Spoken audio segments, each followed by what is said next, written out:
আসসালামু আলাইকুম রহমতুল্লাহ। কমার্স পরিবার ইউটিউব চ্যানেল ও ফেসবুক পেজের পক্ষ থেকে সবাইকে শুভেচ্ছা অভিনন্দন। আমরা আবারও চলে আসলাম বিবিএ অনার্স প্রথম বর্ষের short suggestion and question solution, department of accounting and finance, subject principal of finance. তো আমরা এর আগের ক্লাসে বা পূর্বের ক্লাসে আমরা বি পার্টের শর্ট টার্ম লায়াবিলিটিস এই অধ্যায়ের কয়েকটা প্রশ্ন সিলেকশন করছি সাজেশন স্বরূপ। তার মধ্যে বি পার্টের প্রশ্নগুলো সমাধান করছি। এবার সি পার্টের আমরা একটা প্রশ্ন সমাধান করব, যে প্রশ্নটা 2018 সালে অ্যাকাউন্টিং আসছে। 2018 সালে অ্যাকাউন্টিং আসছে।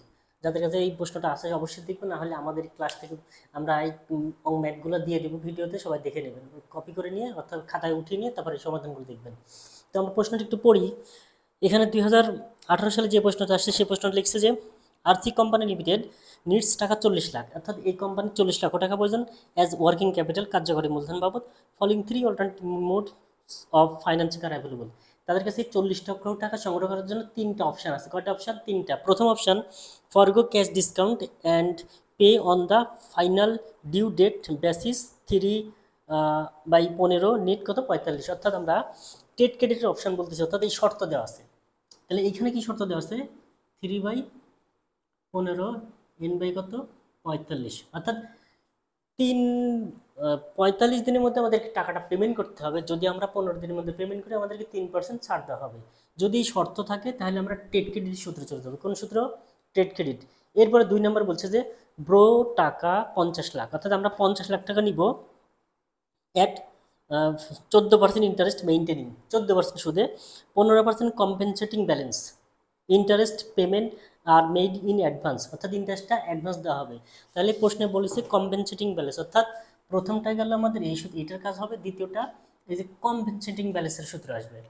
3 নম্বর বলছে যে ইস্যু টাকা 40 lakh of 6 month commercial paper, অর্থাৎ 3 নম্বর বলছে আমাদেরকে কি, এই যে কমার্শিয়াল পেপার, অর্থাৎ এই তিনটা পদ্ধতি এই প্রশ্নে আসছে, 10 মার্কের আসছিল, এটা এটা এটা। তাহলে এই তিনটারে আমাদের কি করতে হবে? সমাধান করতে হবে। করার পর তিনটার মধ্যে যার ব্যয়ের হার কম সেটা আমার জন্য কি গ্রহণযোগ্য। আমরা এবার আসি প্রশ্নের শেষে, বলছে যে which alternative should the company select and why, কোনটা নিবে এবং কেন। তো এখানে আমাদের অপশন হচ্ছে দুইটা পদ্ধতি, একটা হচ্ছে যে এপিআর এর পদ্ধতি, আর একটা কি ইআইআর এর পদ্ধতি। প্রশ্নে উল্লেখ করেনি কোনটা নিব, আমরা যে কোনো একটা পদ্ধতি। যদি এপিআর করি তাহলে সবগুলাই এপিআর করব, যদি ইআইআর করি সবগুলাই ইআইআর এর মাধ্যমে সমাধান করব। তো আমরা ইআইআর যদি করতে চাই এপিআর এর কাজ করতেই হয়, সুতরাং আমরা ইআইআর না করে এপিআর দিয়ে সমাধান করি। 1 নম্বরে আসি। তাহলে ট্রেড ক্রেডিটের সূত্র কি? এপিআর ইজ ইকুয়াল টু, 1 নম্বরে বলছে ট্রেড ক্রেডিট সূত্র সিডিআর ডিভাইডেড 100 মাইনাস সিডিআর গুণন 360 ডিভাইডেড সিপি মাইনাস ডিপি। প্রত্যেকটা প্রশ্ন করার আগে আমরা পাশে হেয়ার লিখে নিব। এখানে যদি আমরা হেয়ার করি, এই প্রশ্নে আমাদেরকে শর্ত দিছিল এইগুলো। তাহলে আমরা জানি সিপি হচ্ছে ক্রেডিট পিরিয়ড, সর্বোচ্চ পরিশোধের মেয়াদ কত 45, ডিপি হচ্ছে ডিসকাউন্ট পিরিয়ড কতদিন 15 দিন, আর সিডিআর কি 3%, অর্থাৎ যদি 15 দিনের মধ্যে পরিশোধ করি আমাদেরকে 3% ছাড় দেওয়া হবে। এখানে আমাদের APR is equal two what, আমরা মান বসাই 3 ডিভাইডেড 100 মাইনাস 3 গুণন 360 ডিভাইডেড 45 মাইনাস কত 15। মানগুলো ঠিকঠাক বসানোর পরে আমরা শুধু ক্যালকুলেশন করব। তাহলে এই ক্যালকুলেশনটা আমরা আগেরটাও করছি। 3/কত 97 গুণন 45 থেকে 15 বাদ দিলে কত 30 থাকে, 30 দ্বারা যদি এখানে ভাগ করি এখানে আমাদের আসবে কত 12 আসবে, গুণন 100। আমরা এটা যদি ক্যালকুলেশন করতে উত্তর আসবে 37.08%। আমরা সময় স্বল্পতার কারণে আরও দু একটা লাইন করতে পারলাম না, আমরা ডিটেলস করবো পরীক্ষাতে। আমাদের প্রথম অপশানে কাজ শেষ। দ্বিতীয় অপশান বলছিল কম্পেনসেটিং ব্যালেন্স। তাহলে আমরা এবার কম্পেনসেটিং ব্যালেন্সের সূত্রে যাব। আমরা মুছে দিচ্ছি বিষয়টা।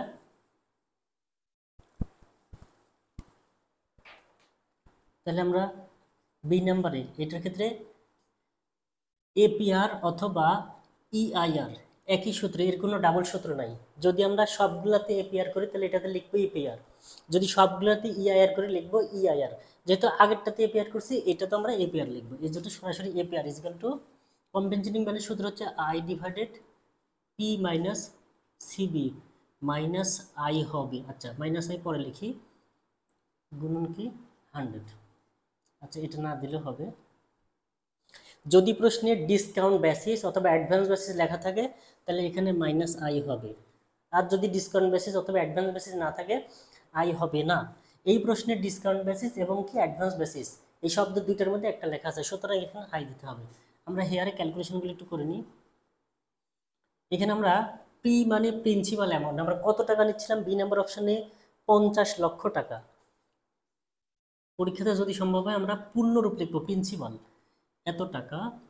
এরপরে আমাদের আচ্ছা ইন্টারেস্ট আমরা লিখি, আই সমান হচ্ছে ইন্টারেস্ট। আমরা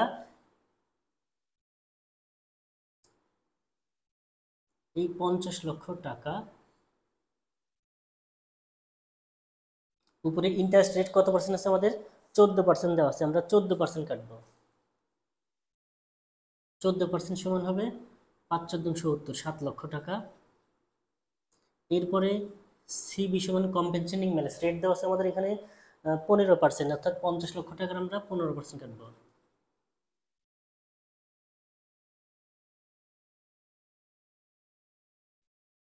যদি 15% কাটি 5 15 75, অর্থাৎ 7,50,000 টাকা। আর এখানে আমাদের এপিআর ইজিক্যাল টু হোয়াট, মান বসাই আমরা এখন। আই সমান 7 লক্ষ টাকা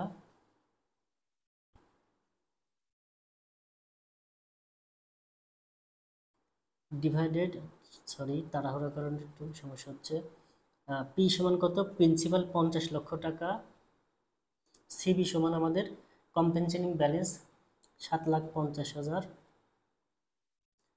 মাইনাস আই সমান কত 7 লক্ষ টাকা, গুণন সূত্রের 100। আমরা এটা যদি ক্যালকুলেশন করি বাদ দিয়ে ভাগ করলে, আচ্ছা আরেকটা লাইন করি, 7 লক্ষ, এখান থেকে যদি দুইটা অ্যামাউন্ট বাদ দিয়ে থাকবে 35,50,000 গুণন 100, ক্যালকুলেশন করলে আসবে 19.72%। এই ছিল আমাদের কম্পেনসেটিং ব্যালেন্সের সূত্র। আমি আবার বলতেছি, কম্পেনসেটিং ব্যালেন্সের ক্ষেত্রে ইআইআর এবং এপিআর একই সূত্র হয়, সূত্র I divided P minus CB minus কি আই। কেন আই দিব, প্রশ্নে যদি ডিসকাউন্ট বেসিস অথবা অ্যাডভান্স বেসিস লেখা থাকে তাহলে, অথবা আমরা একটা সূত্রে মুখস্থ করব, ডিসকাউন্ট বেসিস থাকলে এখানে যে সুদের হার সুদের পরিমাণ লিখবো, না হলে জিরো দিব, তাহলে হবে। অথবা যদি মনে করে যে ডিসকাউন্ট বা অ্যাডভান্স বেসিস নাই তাহলে এইটুকু শব্দ লিখবো না, যেহেতু এই প্রশ্নে আছে লিখতে হবে, মান বসাবো।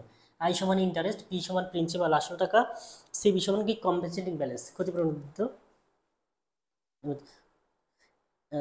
এরপর আসি 3 নম্বর, বলছে যে ইস্যু টাকা 44 লক্ষ 6 মান্থ কমার্শিয়াল পেপার। তার মানে কি আমাদেরকে কমার্শিয়াল পেপারের সূত্রে যাইতে হবে। আমরা এর আগেও করছি কমার্শিয়াল পেপারের সূত্র, তাহলে যেহেতু এপিআর করতেছি সবগুলোতে এখানে এপিআর করব। এপিআর সমান সমান face value minus net sale value divided net sale value গুণন 360 ডিভাইডেড ডিএম, এটা সূত্র, গুণন 100।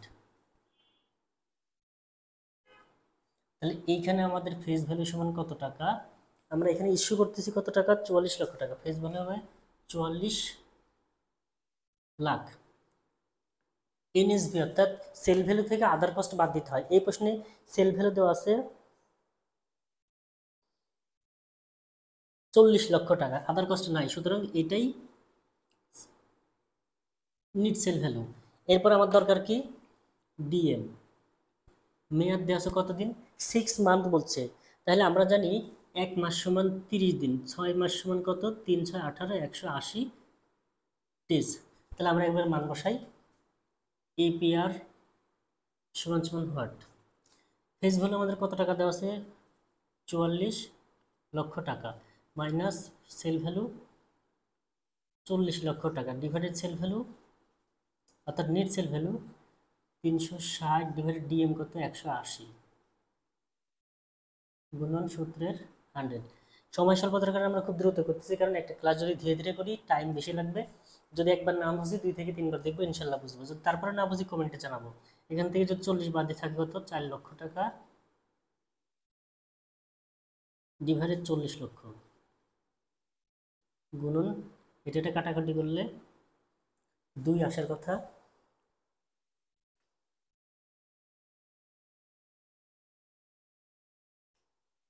ঠিক আছে 2 হবে গুণন 100।